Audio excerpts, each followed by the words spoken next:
Hello, this is Abby. Dear Abby, this is gonna be a long one. Oh boy. Dear Abby, how do you tell the difference between a new exciting crush and a rebound? Does it matter? Dear Abby. Dear Abby. Dear Abby. Welcome to our little corner of the internet. This is the Dear Abby podcast. I hope you stay and hang out with us. See you in a sec.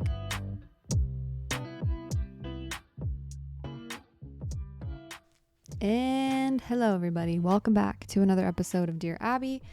I am your host. My name is Abby, and thank you for listening to another episode. The topic of today's episode is kind of an abstract one. Not really, but I couldn't think of a perfect way to say it. Today we're speaking about the idea that I think a lot of us have in our heads. And whether it's consciously or subconsciously, we sometimes build up this person, this thing that we need to be. And we won't stop, and we almost feel like we're not able to rest until we are that thing or this perfect person. Most of the time, I say perfect person because most of the time it is this futuristic, perfect version of ourselves. And sometimes that can even just be physically. We might feel like, oh, my legs could improve on their physique. I wish I had more abs. I wish I had more curves, like whatever it is. Sometimes we can possibly be constantly in our heads, maybe thinking of this ideal person that we need to be for some reason. Sometimes what trickles down from that idea or that belief that there is this perfect future version of us that we need to attain, a couple of things trickle from that, I think, from what I observed. One, we start to feel like the person we are now doesn't deserve the attention and the grace and the investment. It feels like we're never doing it for this person that we're with right now, like yourself right now, exactly as you are. No other idea, no other version of yourself, whatever, like you exactly right now. Sometimes when we have this ideal version in ourselves, it's hard for us to invest in our current self and also to really love ourselves now. And I think people identify with the idea of loving yourself or having compassion because I think it's an excuse, or you're excusing all of the things that, you want to work on. But I actually think that, but really from experience, when you are just so mean to yourself, or when you feel like you tell yourself you're not enough, your brain is occupied with all of these different negative thoughts and also these not helpful ideas and beliefs and self-limiting beliefs, to the point where now we're actually not able to execute on the life that we want to live because we're so caught up in our heads that even if we actually did execute, we wouldn't even be able to feel in the moment with ourselves and be able to see what's actually happening in front of us. Again, because we're caught up in our head. So that's one part of what trickles down from this waiting till we're perfect thing idea. The second thing that kind of trickles down from this type of a belief is the idea is, I think we start to attach ourselves to other people's personas, and we feel like we need to be other people. Or you might feel not even just inspired by other people, but almost like a need to become something other than what you are, and something that you're not, or someone that you're not. Sometimes this can be personality-wise, this can be lifestyle-wise, what your life looks like. Sometimes we are even just thinking of an ideal physical version of ourselves. And along with that can go to wanting to be and look like other people. And I think especially as a woman, there's this subconscious or conscious, I don't know, there's this war almost that it feels like constantly is happening, sometimes within ourselves. And probably the older you get, the less you have this, and the more I'm slowly getting fully past this like natural instinct to compare ourselves to other women, or to feel like it's a competition between the two. Because naturally, I think you would compete for a man, and they might have had money in the past and property and land. And so you compete for their attention. And I think a little bit of that subconscious, competition is still very present naturally, but just because it's naturally occurring doesn't mean that we have to necessarily give in to that and feed that. So I think part of what goes with that is we feel like the way that we look, our features are not good enough because we, for some reason, believe that the value of somebody else's is higher. And so, really, where we can start to change that is we have to think about where is that coming from? What is that belief coming from? Why are we putting the worth of someone's features that are, some type of beauty standard that is current, because it always changes? Like, why are we believing that part of ourselves? What do we think it's actually doing for us? Like, do we think it's helping us? Why are we holding on to some of these comparing or these negative comparing thoughts and beliefs about ourselves and how we need to be somebody else in order to be able to fully express and live a full, happy, deep, meaningful life? Because we don't. We don't need that. We don't need to put the value all on the physical aspects. And also, who is to say that one physical aspect is better than the other? And I'm not talking anything health-wise. It's really just different parts of the world, people look differently. And so where did you come from? Where is your family from? You're a mix of all of these different types, all these different people, and that's not a bad thing. And the more that we feel like we have to become this trendy looking person, the more that we're going to belittle and feel bad about ourselves and never feel like you can fully step into who you are. So that's the second thing, is sometimes we start to outsource our validation or start to compare ourselves to other people as well. The third thing that trickles from this idea that we have this perfect version that's in the future is, I think it just tricks us into not actually doing anything about a lot of the things that we want to do because we're waiting for a future person to do it. And that's just going to be tough because that person will still be you in the future. Like who you are now, that's still going to be you in the future. You're going to feel like your soul is going to be the same. Your soul is still going to be you, your same consciousness, the same person.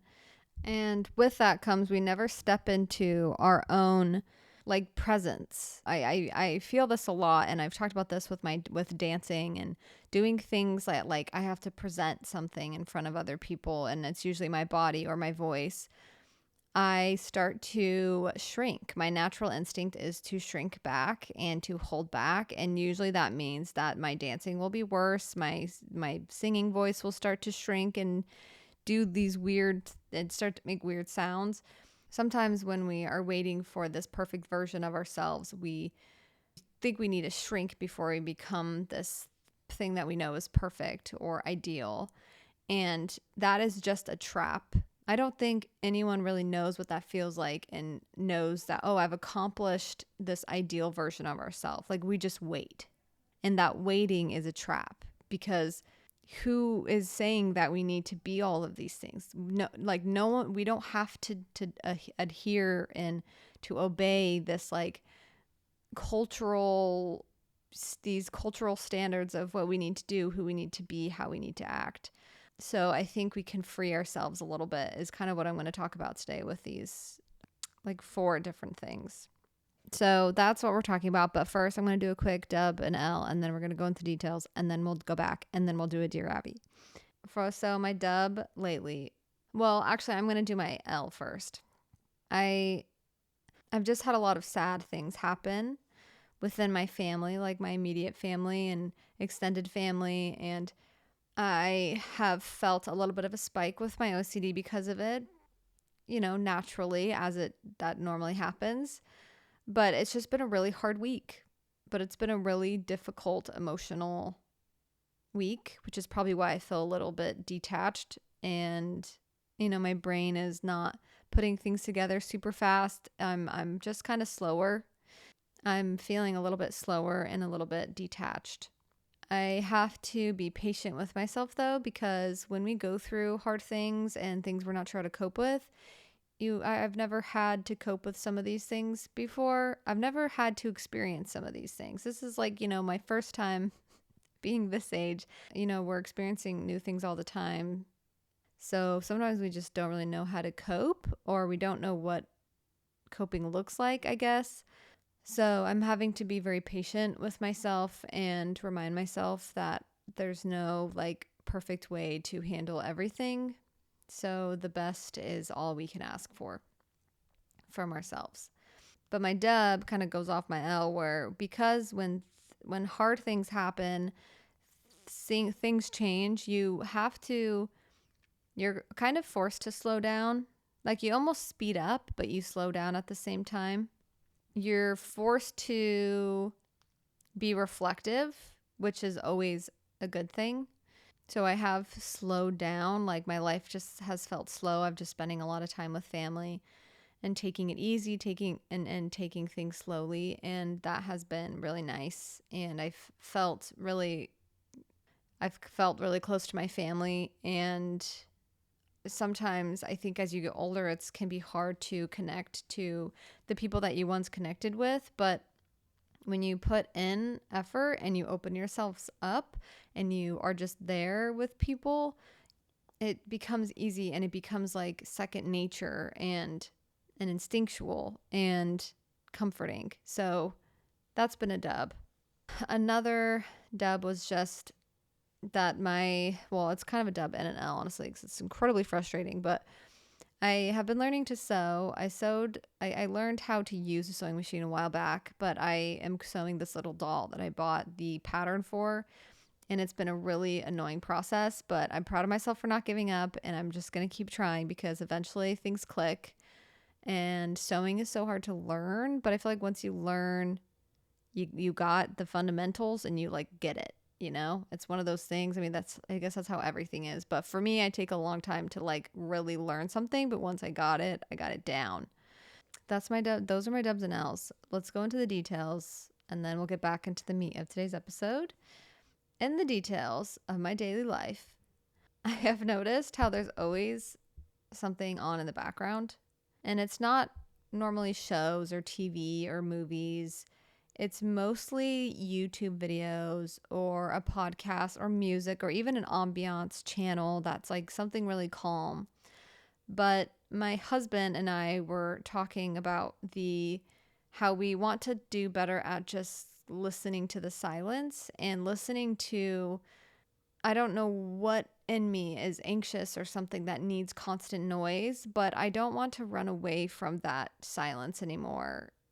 And I don't want to have something on all the time in order to feel like distracted from something or like I'm running away from something, or I don't know if that's what the case is. We'll see, but maybe I'm thinking about it too deeply. But we decided to just have less background noise. And when we feel the need to put something on, just focus on the noises around you instead and use that as maybe use that as your ambiance, because we always have that around us.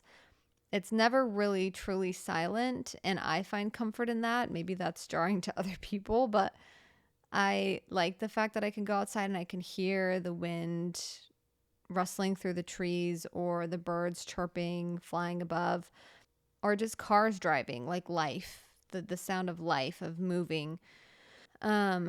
The sound of the AC, of a fan, whatever it is, we have those white noises around us. But there's some kind of we rely so heavily sometimes on our phones. And I talked about this a couple weeks ago. So I think I'm having a bit of a crisis with it. Not a crisis, or I think just an awareness to the fact that I feel anxious when I don't have something to turn on in the background, and normally that comes from my phone, so that's like I feel like I rely heavily on it, but I think it accumulates into a feeling of showing myself that I'm not okay by myself, and showing my brain that I need something all the time, and just giving it what it's asking for all the time. And I don't think that it's actually internally helping my brain function better. I think it creates brain fog. So there's a lot of different benefits from just being able to sit in the silence, but I am taking it a lot more seriously now. And for instance, when I listen to music, I listen to it solely for the purpose of enjoying it and not just to have it on in the background or to get me from point A to point B. I'm trying to be really, I'm trying to be honest with myself about why I need music on or why I need a show on or why I need something on. And is it actually what I want to be doing, or do I feel like my brain's just telling me I need this quick dopamine, I need to feel connected to something, but it's not even really real? So I'm like replacing it with people, like whatever it is. Or if I'm replacing it with what I'd rather be doing, which is like art or creating, like what is it? And do I need to have it on? Because sometimes, yes, like when I write or when I do different things like planning D&D and planning Dungeons and Dragons, I like to have on an ambiance. It helps my brain. It helps the juices flow if I have on like a tavern sound or some kind of enchanting music. It really does help the juices flow. It helps my creative. I get into a creative flow with that. But it's mostly like in the evenings or in the mornings or on drives. Like, what moments can I take to just be in the silence and just to give my brain some peace and quiet? That way, when I do get to listen to music and when I do have a reason to have a show on, when I do watch a show, it feels fun and exciting and new and not like I'm pushing something down internally to like distract or avoid. And then one quick thing about that before we get back into the meat of today's episode is with OCD, one big thing that I always struggled with was avoidance. And distraction was one really big reason why I think I got into such a bad place, was because I always had to have something on, and I always put on a show or something I've watched a million times over and over again. And it's not the worst, and it's not bad to do that. I think it's a certain way to cope.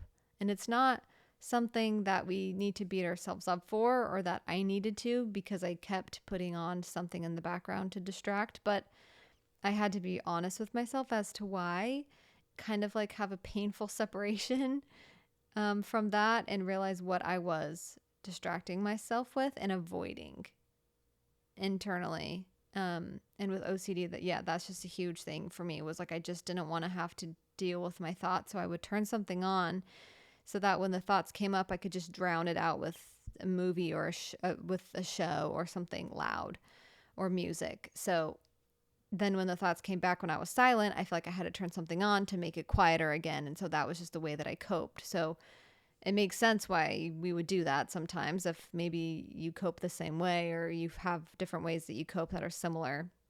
I think you just feel a little bit more in control of your life and your happiness with your life, your happiness, your health when you, I don't know, I guess notice when you avoid the silence or the real sounds around you, and not be stuck in like a virtual space.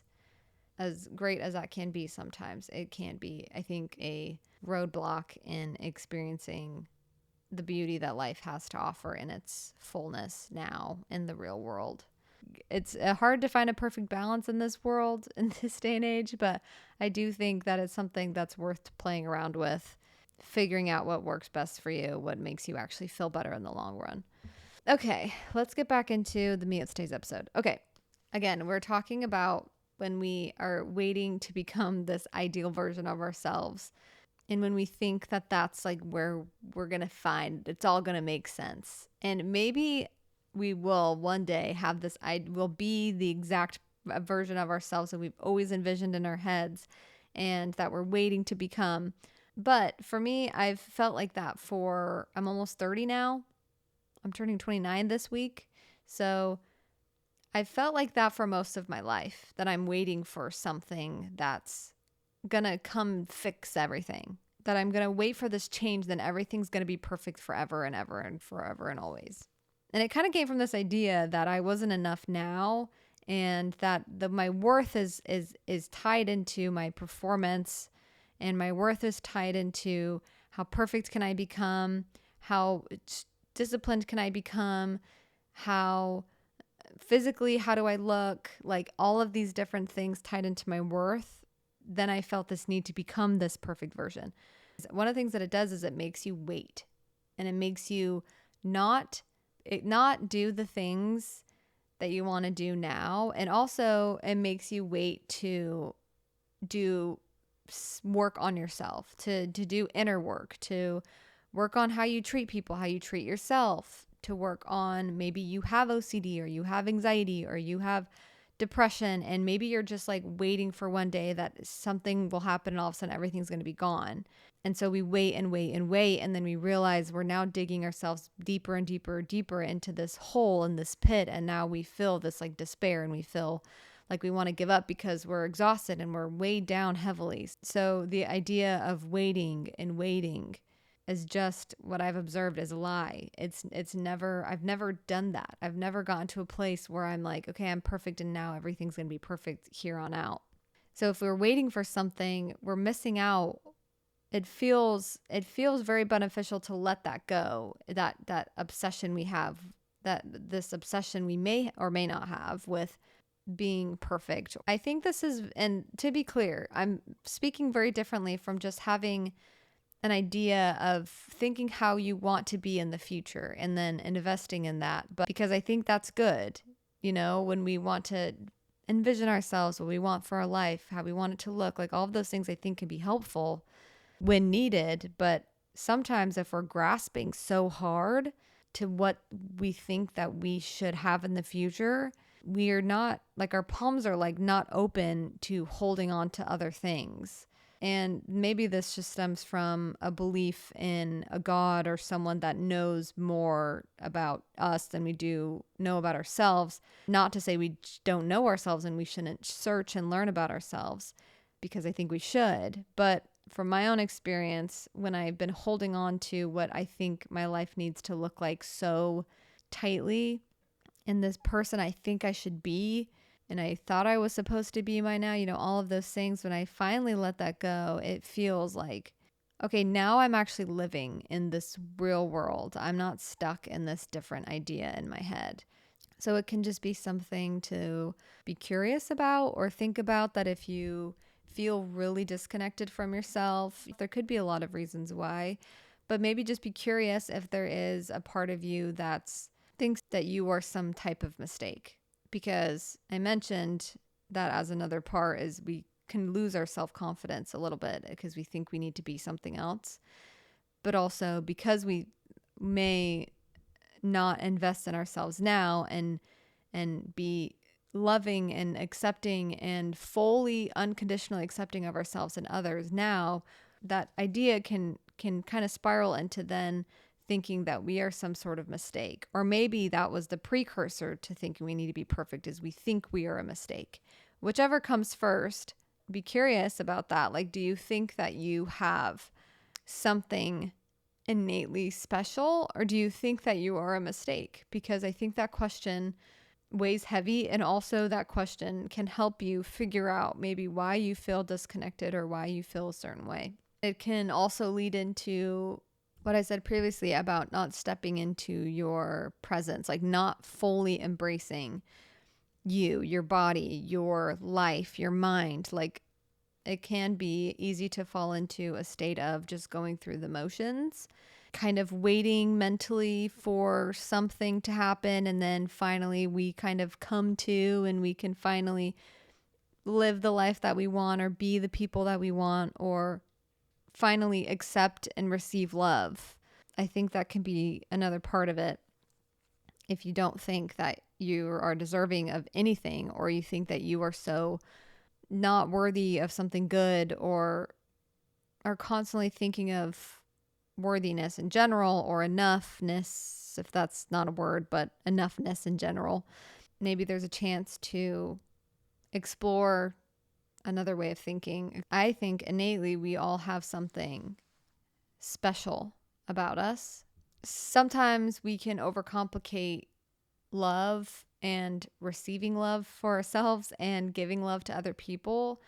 We start to add in these equations of worthiness of love, vice versa, to other people and to ourselves. We start to question, Do they deserve it? Do I deserve it? And I think that's when things get really muddied. That definitely is the same thing when it comes to yourself. When you want to say something good to yourself, is it really uncomfortable? If you want to look in the mirror and fix your hair, is that uncomfortable? Does that make you feel bad? Does it make you feel, how does it make you feel internally? What comes up? What thoughts? What feelings? Where is it at? Where does it live? If you want to go to therapy because you feel like maybe there's a part of you that needs someone to listen to, and you feel that deeply, but then is there a part or are there thoughts that try to tell you that you shouldn't because you did this bad thing and this bad thing and you made this mistake, so now you're not deserving to go to therapy because therapy is for good people or perfect people, whatever those thoughts are that are trying to get you to overcomplicate helping yourself and overcomplicate love. It's easier said than done, but you don't have to listen to those thoughts, and we don't have to overcomplicate that stuff. You don't need to justify loving yourself. You don't need to justify giving yourself grace. You don't need to justify helping yourself. Those are core things that we need. And I think those are core values from like a creator. That's the baseline. So it gets muddied and it gets confusing because we feel like we're not allowed to give ourselves love or compassion, or maybe we don't feel like we should give other people love or compassion because it excuses stuff and it gets really complicated. But I think we can be a little bit more intuitive with our loving, as well as more therapeutic talk or boundaries with other people and different things. Of course, those will come into play. Ask yourself those questions. Some of them can be kind of hard hitting. There could be some type of block, something that's blocking you, a mental block, an emotional block that's keeping you from being okay with how you are now. And when you work on stuff that you want to change, because, we're not perfect and we do stupid things and we make a ton of mistakes every day and we say the wrong things sometimes. And so does everybody else. Okay. So does everybody else. We have all this information. So we think we need to say the right things because we have so much information. We think we have all the information. So we put so much pressure on ourselves, but we're all missing information still. So I think we can take it a little bit easy on ourselves and on other people.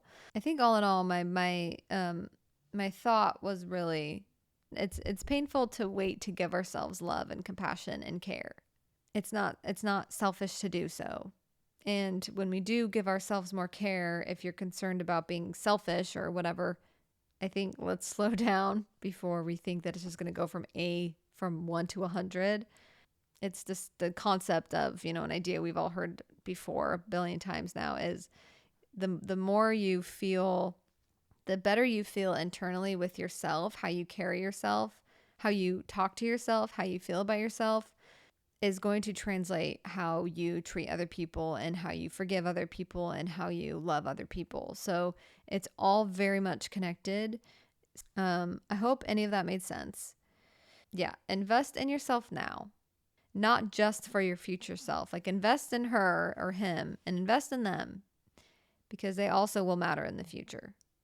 Take care of them in the future by doing stuff now. And at the same time, take care of yourself now. And in this moment, like take care of her who's existing and and all of the feelings and all of the things that are going on internally now. Take care of that as well. I hope any of that made sense, as I normally feel after any time I record any episode I've ever done for years now. Every time I stop talking, I hope any of that made sense. That's my genuine feeling. Those are my genuine feelings. We're going to do a Dear Abby, and then we will end today's episode. This one, I don't think I've done this one. I don't think I've done this. Maybe I did it. No, I haven't. No, I have it marked. It's not done. Okay, we're going to do a Dear Abby. It says, Dear Abby, I was just listening to your episode on resentment and it was really helpful and brought up more questions I have.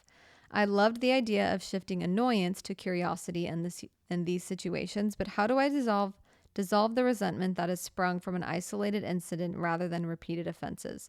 I want to clarify that I am very much in love with my boyfriend and both him and I are doing so much work on ourselves in individual therapy.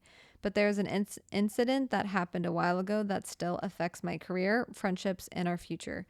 How do I forgive him and overcome these resentful feelings when he's done everything he can do to help the situation, but it's still affecting and hurting me?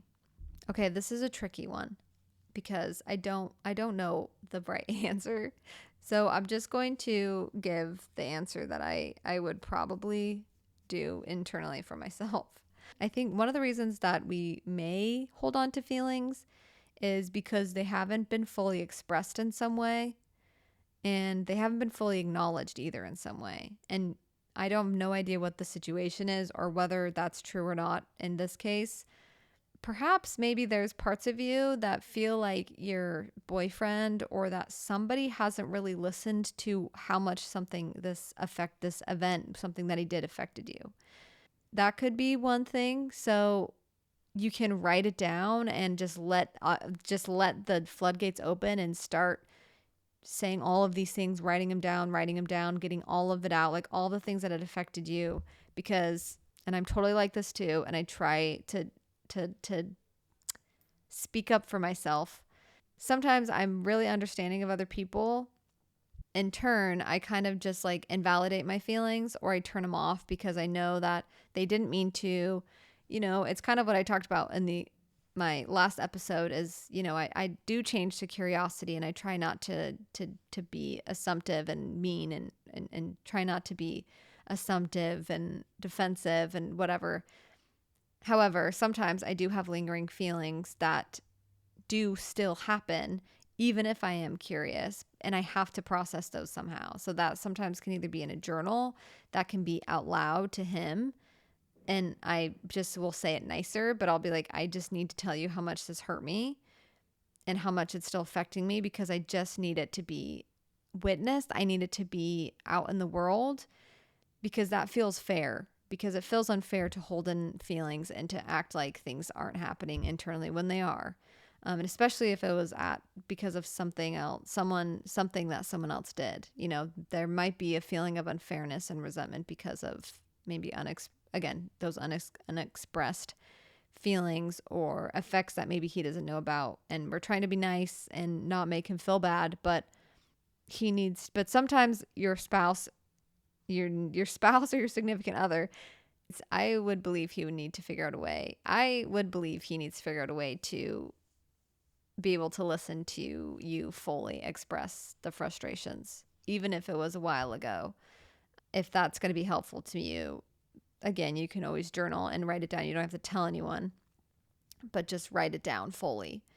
So that's the first thing I thought of, is just unexpressed feelings and unwitnessed emotions and unfairness or something along those lines. Be curious about and express those, but figure out a good way to do it, and be strategic on how to do it. Another thing I would say, a piece of advice would be, if you've expressed everything, then it's still nothing. It's like it's never enough. The expression of the unfairness is never enough. Something maybe to think maybe that could be helpful is to try to mentally compartmentalize the two things. Then if you actually want to forgive and you feel like you are able to, and you feel like you want to try to let that go, you can mentally picture the two things being separate. That the problem has already been, the initial problem that snowballed has already been solved. Like you've forgiven him. You both have moved on. You've both done work. You're different now. It's a different relationship. Well, I don't know. Obviously, again, I don't know exactly what happened. So this might be the wrong context. The first thing that started it all, that's been solved for. So be like, brain, we already solved for that. So let's focus on this actual problem in front of me. Is it you and something happened between something that he did cause you in a relationship to be kind of rocky? If so, okay, what can I actually do now, starting now, to fix this relationship or mend something? Or do I have to let something go again? I don't know. When there's still these problem solving things in our brain, I do think that there probably is a problem to be solved, but sometimes we're focusing on the wrong thing versus what's right in front of us. So maybe that's something to it, to where you're like, okay, I need to focus on we just need to focus on different things. in my previous episode, I did talk about turning defensiveness into curiosity and different things like that. But I hope I did a good job, and maybe I didn't, of saying how important it is for you to express your hurt if someone did hurt you, and to be expressive in, again, a good way and not a mean way, to actually help the connection. Hopefully I did a good enough job expressing that, because two things can be true, you know. You actually might really be hurt by something, but they maybe didn't mean to do that. But they need to also be able to hold themselves accountable moving forward for that hurt that their actions did cause you, because you didn't just like make up the hurt feelings. Something someone did cause that feeling to be there.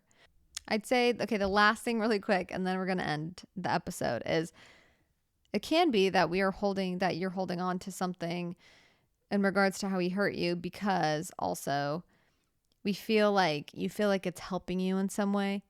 A lot of the times sometimes we may hold on to stuff because we feel like it is still actually serving us in some way, or it's helping us, or it's protecting us.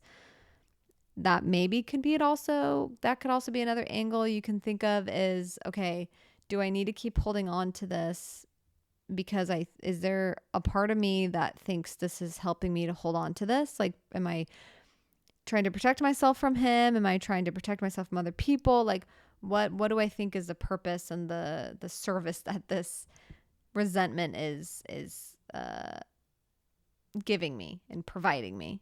And I think from there, maybe if that is applicable, then from there we can decide to let that go, and also be able to tarnish the belief that was serving us in some way, because he's different now, or, you know, because maybe you're holding on to it because you think that he's going to hurt you again in some way. And so you feel like you need to keep holding on, because then you can protect yourself, because someone really did hurt you. So that makes sense.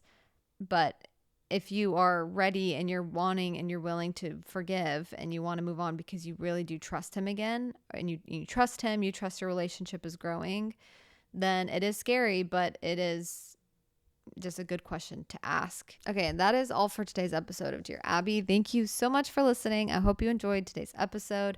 If you want to support the podcast, you can leave a rating and a review on Apple and Spotify podcasts, as well as you can like, subscribe, comment on YouTube. Much appreciated. I post all my podcasts there as well with video. If you want to go above and beyond, you can post this episode or any episode or anything about the podcast on your Instagram stories, your TikToks, make clips, like whatever it is. Any publicity, any marketing for me would be awesome. And you don't need to, but I do appreciate this. And you definitely don't need to, but I do appreciate the support to grow my podcast. And I think that's going to be all. I think that's it. I think I said everything. Oh, one more thing. And send it to someone that you think would enjoy this episode. Okay. Well, I hope you guys have. And on that note, I hope you guys have a wonderful, beautiful weekend. Take yourself out, be kind to yourself, and love you guys. Bye. 우회전 taking a ride to journey 눈치 보면서 들어가야 할 때 찾아 나머진 바빠 개설레임 바꾸는 사람들 시간만 지나